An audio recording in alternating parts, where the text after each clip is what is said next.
लखनऊ से हैं, जहां मनचाहे सीट पाने की कोशिश में बीजेपी के सहयोगी दल लगे हुए हैं। बीजेपी के सभी सहयोगी दल अपनी सक्रियता बढ़ाने में जुटे हुए हैं, जहां अनुप्रिया पटेल की अगुवाई में मंडल सम्मेलन की शुरुआत हुई है। कानपुर, बहराइच, प्रतापगढ़, अयोध्या, रामपुर में कार्यक्रम हुए हैं।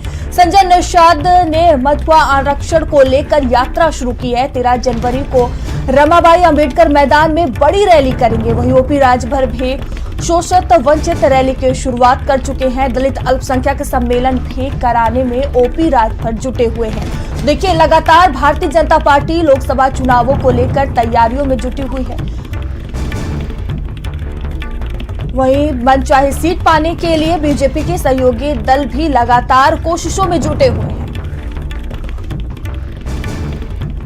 और संदीप हमसे जुड़ चुके हैं। संदीप, लोकसभा चुनाव को देखते हुए भारतीय जनता पार्टी कोई भी कसर नहीं छोड़ रही है, वहीं बीजेपी के सहयोगी दल भी पूरी कोशिश में लगे हुए हैं। बिल्कुल, देखिए मयूरी, जिस तरीके से 5 राज्यों में जो चुनाव हुए थे, हालांकि 3 राज्यों का जो चुनाव परिणाम आया था उसमें यह देखा गया कि मोदी की गारंटी और मोदी का मैजिक चला। अब देखिए, जो एनडीए के सहयोगी दल हैं, जिसमें देखिए अपना दल है, अनुप्रिया पटेल, संजय निषाद की पार्टी है, ओम प्रकाश राजभर की पार्टी है। अब देखिए, इनकी चिंता इसलिए बढ़ गई है क्योंकि अभी तक ये कहा जा रहा था कि ये लोग जो हैं वो सीटें मांगेंगे और कितनी सीटें मांगेंगे, लेकिन मोदी मैजिक के बाद इसलिए इनकी चिंता बढ़ गई है कि क्या अब उत्तर प्रदेश का लोकसभा चुनाव भी मोदी मैजिक के नाम पर लड़ा जाएगा या फिर हमको अपने मनचाहे हिसाब से सीटें मिलेंगी।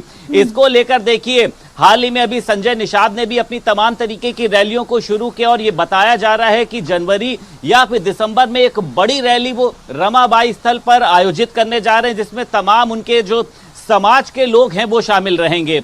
ओम प्रकाश राजभर देखिए अपनी रैलियों में लगे हुए, चाहे हरदोई की बात करी जाए, अब वो बिहार में भी एक बड़ी रैली करने जा रहे हैं। अपना दल कार्यकारिणी बैठक के साथ साथ वो भी अब रैलियों में लगी है। इसके पीछे देखिए ये माना जा रहा है, हालांकि तमाम राजनीतिक पार्टियां इसको शक्ति प्रदर्शन का नाम ना दें, लेकिन देखिए असल में ये जो सभी रैलियां हो रही हैं ये एक शक्ति प्रदर्शन के रूप में हो रही हैं।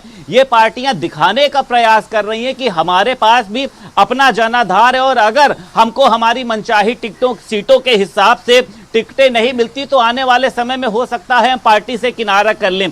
लेकिन जो मेन इनका पर्पस देखा जा रहा है वो यही है कि अपनी ताकत, अपनी क्षमता ये दिखा सके और जो भी देखिए इनके सांसद हैं उनको चुनाव लड़वाया जा सके, क्योंकि ऐसा ना हो कि एनडीए जो है वो ये कहे हमारे पास देखिए मोदी का मैजिक चल रहा है और हम चुनाव किसी को भी खड़ा करके लड़ा सकते हैं। क्योंकि मयूरी देखिए सभी ने देखा कि किस तरीके से 3 राज्यों में जो उन्होंने सीएम बनाए हैं एकदम नए चेहरे हैं। उन्होंने यादव को भी साधने की कोशिश करी, ब्राह्मण को भी साधने की कोशिश करी, आदिवासी समाज को भी साधने की कोशिश करी है। तो सभी सहयोगी दल देखिए अब कश्मकश में है कि क्या चुनाव में हमको मनचाही सीटें मिलेंगी, इसको लेकर वो शक्ति प्रदर्शन में लगे हुए हैं।